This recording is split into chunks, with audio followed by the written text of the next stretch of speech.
आज के पवित्र सब्त की आराधना में हम अपने पिता परमेश्वर का धन्यवाद देते हैं, उसके अनुग्रह के लिए, उसकी कृपा के लिए, उसकी दया के लिए, उसके प्रेम के लिए और उसकी करुणा के लिए।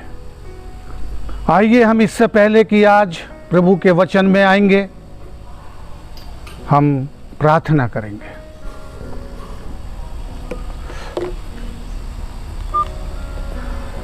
स्वर्गीय महान प्यारे पिता परमेश्वर, धन्यवादी हैं इस अपॉर्चुनिटी के लिए कि तूने हमें जीवितों की दुनिया में रखा है कि हम तेरी दाखबारी में कार्य कर सकते हैं।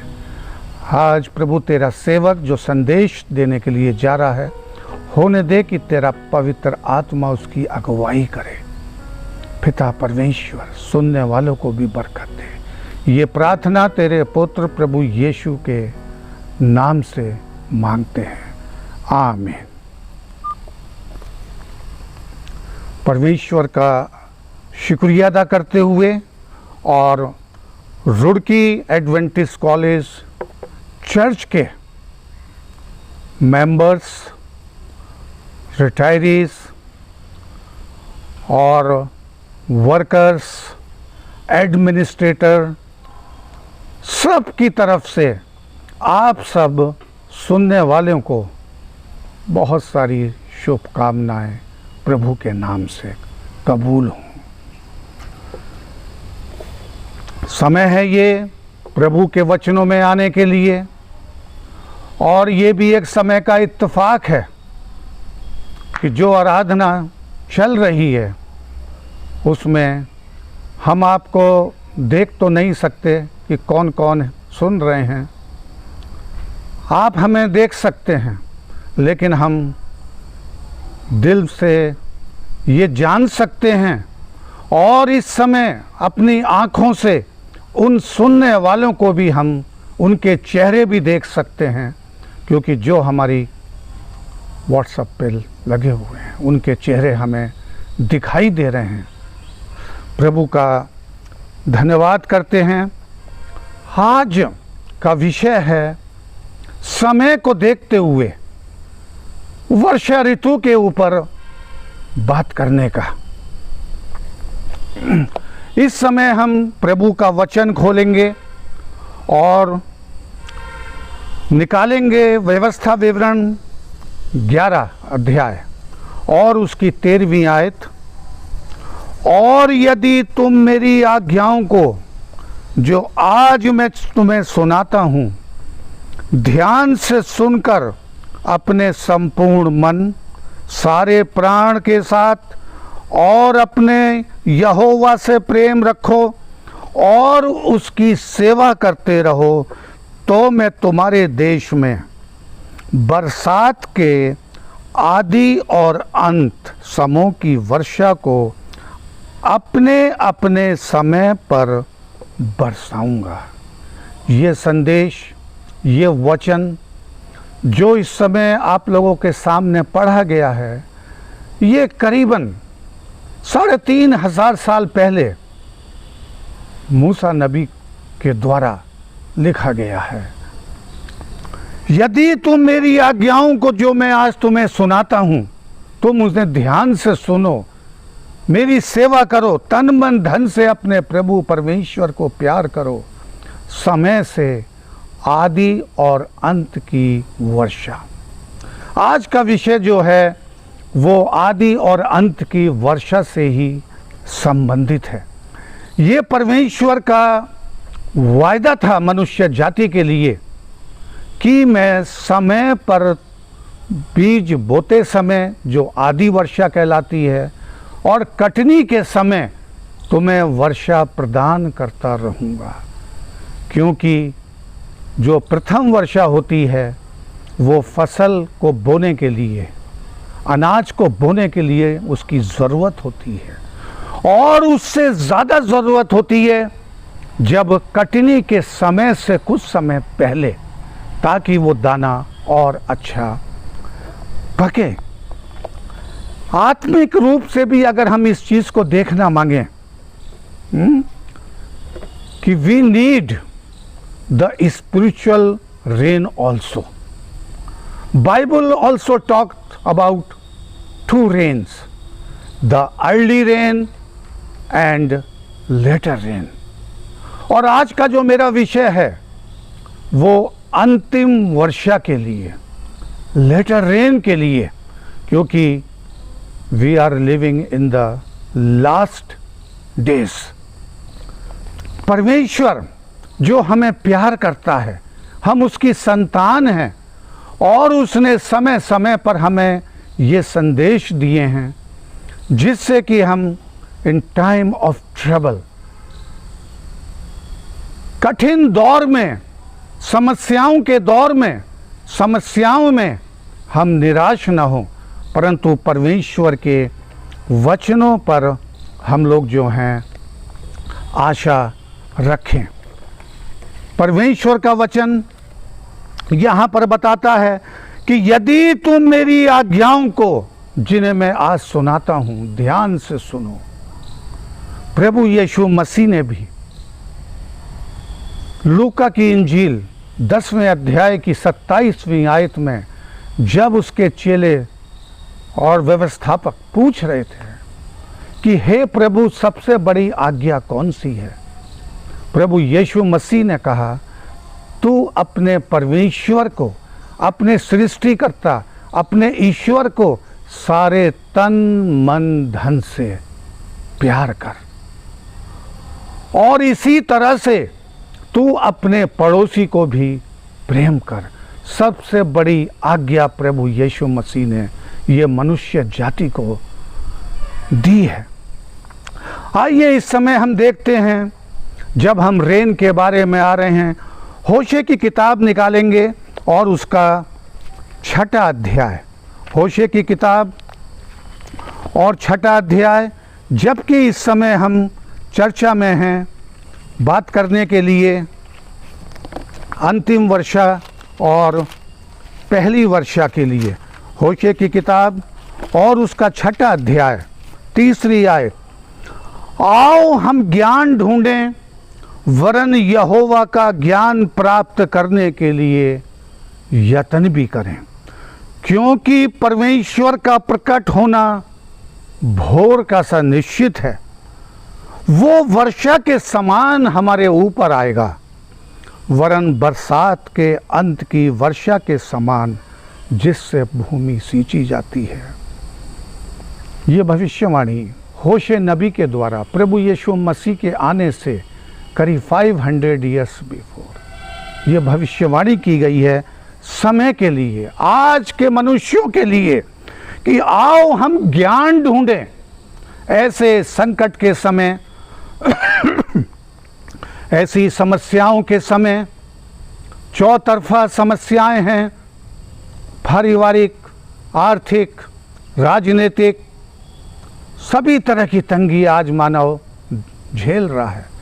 ऐसे में परमेश्वर का वचन हमारी अगुवाई कर रहा है, आओ हम ज्ञान ढूंढें, हम अपने प्रभु परमेश्वर के पास आएं और उसकी कोशिश करें, क्योंकि उसका प्रकट होना हमारे हृदयों में, हमारे परिवारों में, हमारी यूनिट्स में, हमारे राज्यों में, हमारे देश में उसका प्रकट होना निश्चित है, भोर के समान, जिससे जब हम देखते हैं रात कैसी भी क्यों ना हो, रात कितनी भी खतरनाक क्यों ना हो, कितना भी अंधकार क्यों ना हो, लेकिन प्रातः ज़रूर होती है, सुबह ज़रूर होती है। मनुष्य इन्हीं वचनों से जीता है, कैसा भी अंधकार का समय हो, लेकिन प्रातः, सुबह, भोर, परमेश्वर का भोर के समान आना निश्चित है, और वो वर्षा के समान हमारे पास आएगा, बरसात के अंत की वर्षा के समान। आइए हम जब देख रहे हैं प्रथम वर्षा और अंतिम वर्षा, इससे पहले कि हम अंतिम वर्षा के लिए आए, जो आज का विषय है लेटर रेन, अंतिम बारिश, उससे पहले थोड़ा सा विचार करेंगे प्रथम वर्षा के लिए।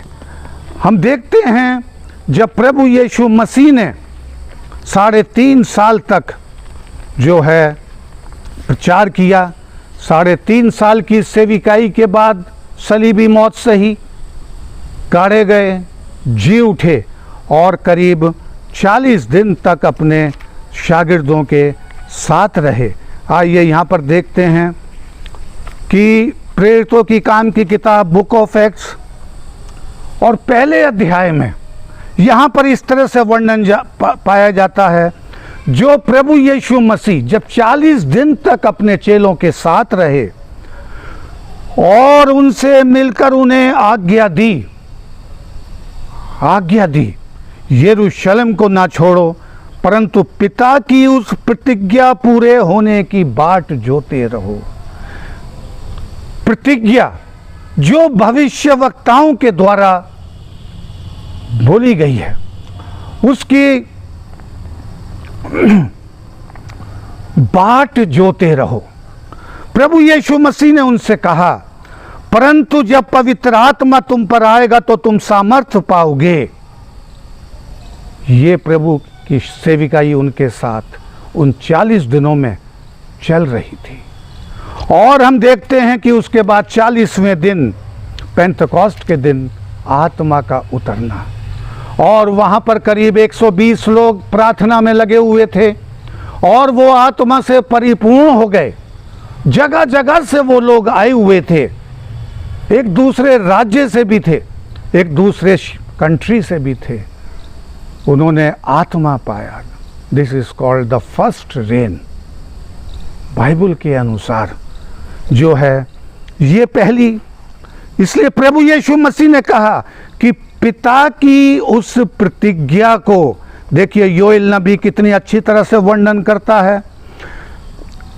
2 अध्याय में 23वीं आयत, तुम अपने परमेश्वर यहोवा के कारण मगन हो और आनंद करो, क्योंकि तुम्हारे लिए वो वर्षा अर्थात बरसात की पहली वर्षा बहुतायत से देगा और पहले के समान अगली और पिछली को भी बरसाएगा। प्रभु यीशु मसीह ने अपने चेलों को यही याद दिलाया कि भविष्य वक्ताओं की बात को याद करो। जकरिया नबी 10वें अध्याय की पहली आयत में कहता है, आओ हम बरसात के अंत में प्रभु से वर्षा मांगे। इस तरह से हमने एक्सपीरियंस किया है यहाँ पर पहली बारिश का, जो करीब 2000 साल पहले आत्मिक वर्षा, स्पिरिचुअल रेन। लेकिन Bible talks about 2 rains, early rain and latter rain, जो आज का विषय है। Latter rain is the outpouring of the Holy Spirit with great power. Mrs. Ellen G. White, the founder of Seventh-day Adventist Church, उनका ये quotation है, Later rain is the outpouring of the Holy Spirit with great power. बड़ी ताकत के साथ इस वर्षा का गिरना है। और this gift will prepare the church for the final proclamation of the gospel in the time of trouble. In the time of trouble. कठिन समयों में, कठिनता के समय में जो हम बराबर उन चीज़ों को देख रहे हैं जिनका प्रभु यीशु मसीह ने वर्णन किया था कि तुम इन चीज़ों को होता हुआ देखोगे, और वो चीज़ें मत्ती 24 में पूरी पाई जाती हैं। तुम महामारियों की चर्चा सुनोगे, तुम अर्थक्वेक की चर्चा, भूकंपों की चर्चा सुनोगे, plural number, every day we are listening, भूकंपों की, अधर्म, ये सारी चीज़ें जो हैं टाइम और ट्रबल को बता रही हैं। यहाँ पर लिखा है, this gift the power of the holy spirit, the latter rain, अंतिम वर्षा, will prepare the church for final proclamation. Of the gospel, जो इस सुसमाचार को प्रचार करने में हमारी मदद करेगा in time of trouble, and will prepare God's faithful remnant to give the loud cry of 3 angels message, last days message, 3 angels. Revelation आखिरी पुस्तक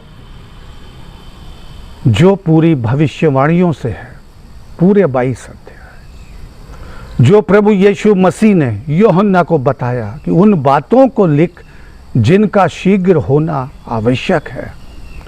वो घटनाएं हैं फर्स्ट एडी से लेकर के till end of the world, लेकिन उसके अंदर 21 अध्याय केवल यही बता रहे हैं historical moment of the world, political movement of the world, लेकिन उसके अंदर केवल एक अध्याय है रेवलेशन 14, जो कि 3 स्वर्गदूतों के पैगाम के बारे में बात करता है। इस मैसेज के लिए कहा जा रहा है loud cry of 3 angel message. Loud cry का मतलब चिल्लाने से नहीं है, ऊंची आवाज चिल्लाने से नहीं है, लेकिन यह प्रतीक है इस बात का कि everybody will listen to this message, the first, second and third. आज मेरा विषय 3 स्वर्गदूतों पे नहीं है, लेटर रेन, क्योंकि latter rain the power of the holy spirit will prepare the church to proclaim 3 angels message. जब प्रभु मुझे समय देगा तो मैं इन चीज़ों पर भी डिटेल में बाद में आऊँगा। तो it will prepare God's people for the advent movement, the second advent of Jesus Christ. It will prepare the latter rain fall near the close of season, ripen the grains. Ripening of the grain represent the completion of the work of God under His grace. अंतिम वर्षा कटनी से पहले की वर्षा है, फसल के पकने की, दानों के पकने की, मैच्योर होने की, और यह इस बात को रिप्रेजेंट करता है कि जो परमेश्वर का संदेश है, एंड टाइम मैसेज, किसके द्वारा? Under the grace of God, प्रभु यीशु मसीह के अनुग्रह में इस संदेश को ले जाया जाए। अंतिम वर्षा जिसकी भविष्यवाणियां भविष्य वक्ताओं ने करी हैं, प्रभु यीशु मसीह ने कहा है, क्या तुमने भविष्य वक्ताओं के मुंह से इस वर्षा के लिए, आत्मा के बारिश के लिए नहीं सुना? इसलिए तुम उस जगह पर स्थिर रहना। वो वायदा 2000 साल पहले पेंटेकोस्ट के दिन पूरा हुआ। आइए देखते हैं the effect of latter rain, ये जो अंतिम बारिश का समय है, इसका असर, result. Mrs E.G. White, early writing, page 227 में एक पैराग्राफ मैंने यहाँ पर लिया है। The company of the guardian, listen very carefully everybody, the company of the guardians and angels around them had been double in latter rain. अभी हमने पीछे क्या पढ़ा था कि आमोस नबी कह रहा है, हमने अभी पढ़ा था कि ज़करिया नबी कह रहा है, योएल नबी कह रहा है कि अंतिम वर्षा बहुतात से, डबल मात्रा में। अगर हम उस मात्रा को देखें जो फर्स्ट रेन थी 120 लोगों के द्वारा, आज वर्ल्ड के कोने कोने में जो है हम इस सुसमाचार को पाते हैं। Last message, and time message, every country, most of the countries, जो 40-50 वर्ष पहले नहीं था लेकिन आज है, आज भी कुछ कम में है लेकिन डबल पोर्शन में। And they were cloth with an armour from their head to feet. वो लोग जो इस संदेश को ले जाएंगे उनके लिए क्या कहा जा रहा है? दे वर क्लोथ विथ एन आर्मर, हथियारों से वो लैंस होंगे, हेड टू फीट, सर से पैरों तक। आइए हम देखते हैं कि ये हथियार कौन से हैं जो हमें हमारा पिता परमेश्वर, हमारा सृष्टिकर्ता, हमारा पालनकर्ता प्रभु यीशु मसीह जो हमें इन हथियारों से परिपूर्ण करेगा। आज संसार में आप तमाम हथियारों की चर्चाएं सुन रहे हैं। एक देश दूसरे देश पर बिल्कुल तैयार सीमाओं पर बैठे हुए हैं, ना जाने कब कौन सी घटनाएं होने लगें। लेकिन यहां पर कहा जा रहा है कि from head to feet they were cloth with armour. और ये हथियार पाए जाते हैं इफिशियंस की किताब में और उसका 6वां अध्याय और उसकी 14 आयत।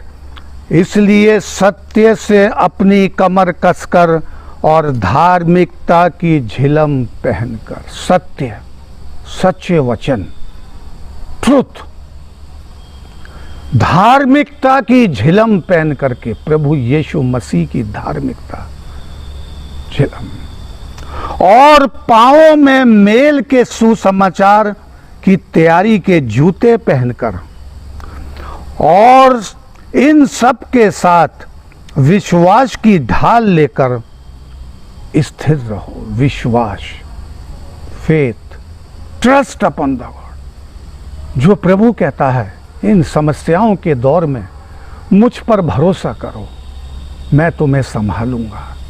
वो हमारी रक्षा करेगा, वो महामारियों से बचाएगा, वो तकलीफों में से बाहर निकालेगा और उसके पाक फरिश्ते हमारी रक्षा करेंगे। ये प्रभु का वायदा है। विश्वास की ढाल लेकर स्थिर रहो, जिससे तुम उस दुष्ट के सब जलते हुए तीरों को बुझा सको। उस दुष्ट के, ये दुष्ट कोई मानव नहीं है, ये अंधकार की वो शक्तियां हैं जो मनुष्य को सच्चे परमेश्वर का वचन ले जाने में बाधा पहुंचाती हैं। इसलिए Mrs C G. White early writing में बता रही हैं कि guardian and angel around them had been double. पाक फरिश्ते, इनकी संख्या बढ़ जाएगी। गार्जियन, जो हमारे अभिभावक हैं, जो हमारे ऊपर अधिकारी हैं, उनकी संख्या, उनकी नापने की शक्ति डबल हो जाएगी। एक दूसरे को इनकरेज करने के लिए डबल हो जाएगी और वो हथियारों से लैस हो जाएंगे, हेड टू फीट, जिससे कोई नुकसान ना हो। आगे वो कहती हैं, they have to obtain the victory in the name of Jesus. वो प्रभु यीशु मसीह में विजय प्राप्त करेंगे। युद्ध हमारा जो है, जो इफिशियंस की किताब में अभी पाया जाता है, अंधकार की उन शक्तियों से है जिसका अधिपति शैतान है। लेकिन यहाँ पर लिखा है, obtain the victory in the name of Jesus. यहाँ पर हम पाते हैं, उन्होंने अगले पैराग्राफ में लिखा, I saw a great light resting upon them। प्यारे भाइयों और बहनों, खास करके वो पौधे, उन तक मैं ये संदेश पहुंचाना मांगता हूँ जो कभी 98, 99, 100, 1 और 2 में नए पौधे लगाए गए थे, और वो इस समय इस मैसेज को सुन रहे हैं। मुझे विश्वास है मैसेज पहुंच चुके हैं और आ भी चुके हैं। इस सेंटेंस को याद रखना जो मिसेस वाइट कह रही हैं, I saw a great light, मैंने एक बड़ी रोशनी देखी, रेस्टिंग अपॉन देम, उनके ऊपर रोशनी, एंड दे यूनाइटेड, वो सब एक हो गए। आपसी चर्चा छोड़ करके, विवाद छोड़ करके, जिस तरह से पहली बारिश में हम देख रहे हैं, जो प्रभु यीशु मसीह ने कहा था कि तुम इस स्थान को ना छोड़ना, तुम सामर्थ्य पा, जब तक तुम सामर्थ्य नहीं। और उन्होंने वहां पर पॉलिटिकल पोजीशन में नहीं आए, वाद विवादों में नहीं गिरे, बल्कि प्रार्थनाओं में लीन हो गए और प्रभु यीशु मसीह के कहे अनुसार 40वें दिन उन्होंने आत्मा पाया। And they united to fearlessly proclaim the 3 angels message. उन पौधों से यही विनती आज ये प्रभु का सेवक जो लगाए गए थे, जो सुन रहे हैं इस संदेश को,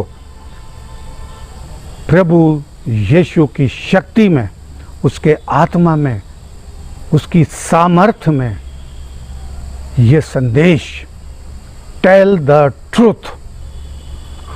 आने वाले समय में जब मौका मिलेगा तो इन सब चीज़ों पर एक एक करके विचार आप लोगों से करते रहेंगे। United to fearlessly proclaim 3 angel message. The glory of God rested upon them. The glory of God, परमेश्वर की महिमा उनके ऊपर। भाइयों बहनों, अजीजों, मेरे नौजवान भाइयों, ये एंड टाइम मैसेज परमेश्वर की शक्ति के बिना संसार में नहीं निकलेगा, उसकी सामर्थ्य के बिना नहीं जाएगा। आज जो सुन रहे हैं उनके लिए एक आयत है, इशाया की पुस्तक 44वां अध्याय 3री आयत, परमेश्वर का वायदा। 44 वर्स 3, मैं सूखी भूमि पर जल बरसाऊंगा। 2500 साल पहले, 2600 वर्ष पहले प्रॉफिट इशाया से परमेश्वर ने डायरेक्ट बात करी और कहा, मैं सूखी भूमि पर जल बरसाऊंगा, बंजर जमीन पर जल बरसाऊंगा। सुनने वाले बड़ा सोचें और समझें। बंजर, प्रभु आपको इतनी समझ दे कि आप इस वर्ड को, जिसको कि मैं एक्सप्लेन नहीं कर रहा हूं, बंजर, वो सूखी भूमि, क्योंकि मई और जून के महीने में जब धरती तप जाती है, आज तो हम ट्यूबवेल और पंप सेट देख रहे हैं, लेकिन अब से 100, 200, 400 साल पहले जब बारिश होती थी तो धान, ज्वार, बाजरा लगाए जाते थे, बिना बारिश के नहीं। अगर बारिश नहीं होती थी तो फसल बोई भी नहीं जाती थी, क्योंकि उसमें हल नहीं चल सकता था। जो किसान हैं वो इस चीज़ को समझ सकते हैं। प्यासी भूमि को, हे सब प्यासे लोगों, मेरे पास आओ, मैं तुम्हें शांति दूंगा, मैं तुम्हें विश्राम दूंगा। आज इस पवित्र सैबत आराधना में प्रभु आप सबको अपने काम के लिए, अपने नाम के लिए और अपनी गवाही के लिए बहुतायत से इस्तेमाल करें। प्रभु आपके परिवारों को बरकत दे, आपकी सेविकाई पे बरकत हो, आपके घरों में सदा उजियाला रहे, आपके घर के दीपक सदा जलते रहें। यही प्रभु के सेवक की आप सबके लिए प्रार्थना है। आमीन। आइए हम इस समय प्रार्थना करेंगे। स्वर्गीय महान प्यारे पिता परमेश्वर, धन्यवाद के साथ तेरे चरणों में है। तूने ये मौका दिया, इस कठिन समय में जीवितों की दुनिया में रखा, जिंदगी का सांस दिया, जो तेरा सेवक इस संदेश को दे सकता है। आज प्यारे प्रभु, होने दे ये संदेश तेरी आत्मा की अगुवाई में फल लाए, और ये फल लाएगा क्योंकि तेरा वायदा है, मैं सूखी भूमि पर जल बरस, बंजर भूमि को मैं उपजाऊ कर दूंगा। टेढ़े मेढ़े रास्ते में सही कर दूंगा। प्यारे प्रभु यीशु, हम सब के ऊपर तेरी बरकत हो। ये प्रार्थना तेरे पुत्र प्रभु यीशु के नाम से मांगते हैं, आमीन।